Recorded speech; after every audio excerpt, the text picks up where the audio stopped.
नमस्कार, मैं हूं रंजीत कुमार और आप देख रहे हैं द फ्रंट। हैदराबाद में प्रियंका रेड्डी की गैंगरेप के बाद हुई हत्या ने पूरे देश को झकझोर के रख दिया है। लेकिन जैसे जैसे इस घटना की परतें उधड़ रही है, वैसे वैसे पुलिस का संवेदनहीन चेहरा बेनकाब होता जा रहा है।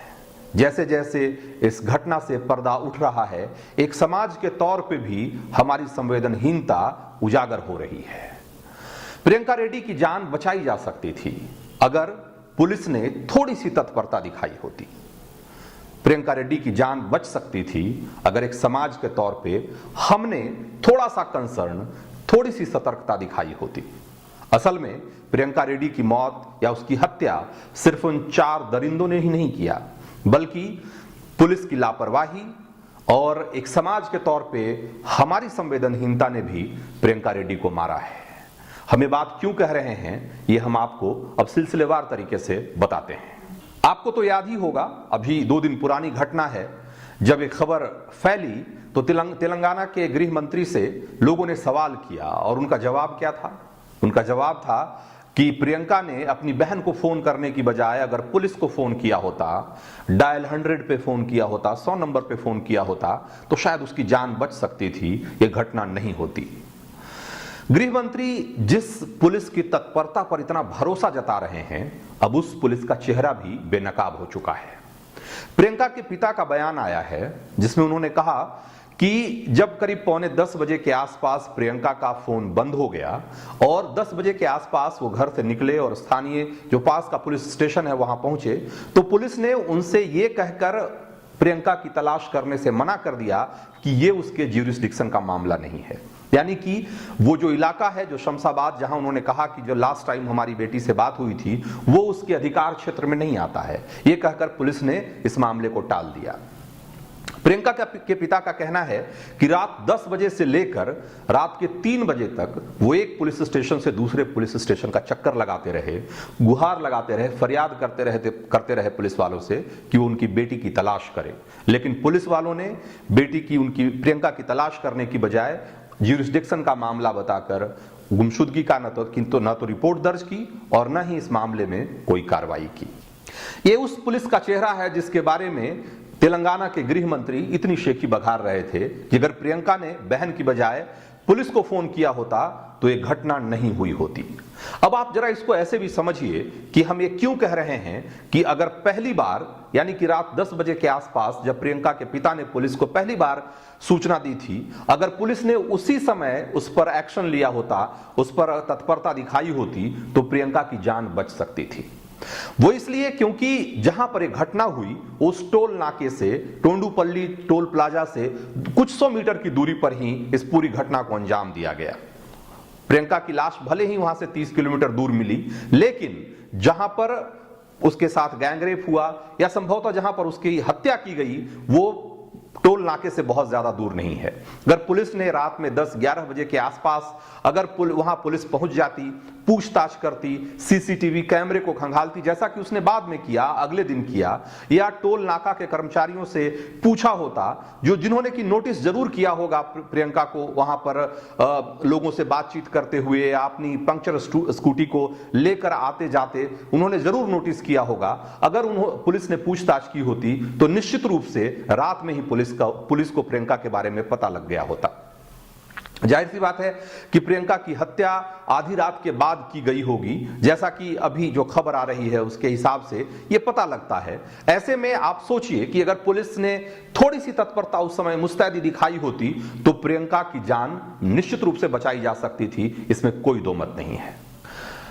प्रियंका रेड्डी को उन 4 दरिंदों ने कैसे अपने जाल में फंसाया, कैसे ट्रैप किया, उसके बहुत सारे सबूत, उसकी बहुत सारी तस्वीरें टोल प्लाजा, पास के पेट्रोल पंप और दूसरे जगहों पे लगे हुए जो सीसीटीवी कैमरे हैं उसमें कैद है। और उनको देखकर ये साफ समझ में आ रहा है कि किस तरीके से एक पूरी साजिश के तहत, एक पूरी प्लानिंग के तहत प्रियंका रेड्डी को उन्होंने ट्रैप किया।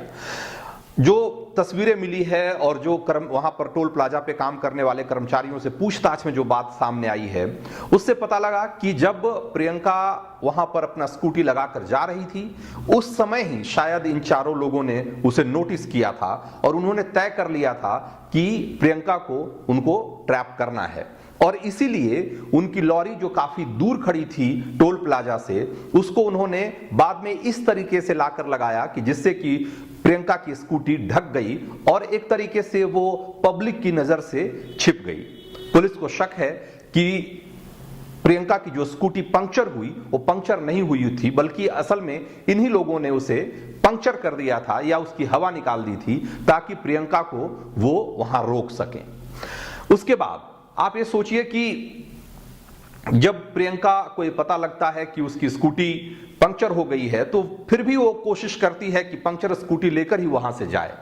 और वो वहां से निकलने की कोशिश भी करती है। लेकिन वहां पर मौजूद इन चारों लोगों ने उसे एक तरीके से डरा दिया कि आप इस स्कूटी को लेकर अगर गई तो रात में आप और मुश्किल में फंस सकती हैं, इसलिए बेहतर होगा कि आप यहीं रुकिए, हम स्कूटी को बनवाने का इंतजाम करते हैं, इसका पंक्चर ठीक कराने का इंतजाम करते हैं। उसमें से एक लड़के ने स्कूटी को ले जाकर बनवाने की बात एक तरीके से बहाना किया और बाद में वो ये कहकर लौट आया कि सारी दुकानें बंद हैं। इसके इतना सब कुछ जब हो रहा था तो आप समझिए कि वहां पर बहुत सारे लोग, जैसा कि टोल प्लाजा पर अक्सर होता है, टोल प्लाजा पर अकेले बीसीओ लोग काम करते हैं, वहां पर हमेशा बहुत सारी गाड़ियां, बहुत सारे ट्रक खड़े रहते हैं और बहुत गहमा गहमी होती है टोल प्लाजा पे कमोबेश 24 घंटे। इतना सब कुछ हो रहा था तो ये बिल्कुल ही नहीं माना जा सकता है कि वहां पर मौजूद लोगों ने इसको नोटिस नहीं किया होगा। उन्होंने नोटिस किया, लेकिन हमारी संवेदनहीनता, खास करके महिलाओं की सुरक्षा को लेकर हम जिस तरीके से संवेदनहीन हैं, जिस तरीके से हम केयर नहीं करते इन सब छोटी छोटी चीजों का, जो कि बाद में किसी बड़ी घटना में तब्दील हो जाती है, दुर्घटना में तब्दील हो जाती है, वो उसी का नतीजा है कि प्रियंका को लेकर किसी ने वहां पर उससे बात करने या उसकी मदद करने की जहमत नहीं उठाई। ऐसे मौकों पे हम अक्सर ये भूल जाते हैं कि जिस परिस्थिति में प्रियंका रेड्डी थी, बहुत मुमकिन है कि कभी किसी दिन हमारे घर की महिलाएं भी इसी तरह की मुसीबत में फंस जाए। ऐसे मौकों पे अगर हम मदद नहीं भी कर सकते हैं खुद से, तो भी हम पुलिस को सूचना देकर या किसी और तरीके से हम उसकी मदद कर सकते हैं, बशर्ते कि हमारी मंशा मदद करने की हो। हमें समझना होगा कि महिलाओं की सुरक्षा का मसला सिर्फ पुलिस का नहीं है, सिर्फ कानून व्यवस्था का मामला नहीं है। जब तक एक समाज के तौर पे हम सजग नहीं रहेंगे, हम सतर्क नहीं रहेंगे, तब तक इस तरह की घटनाओं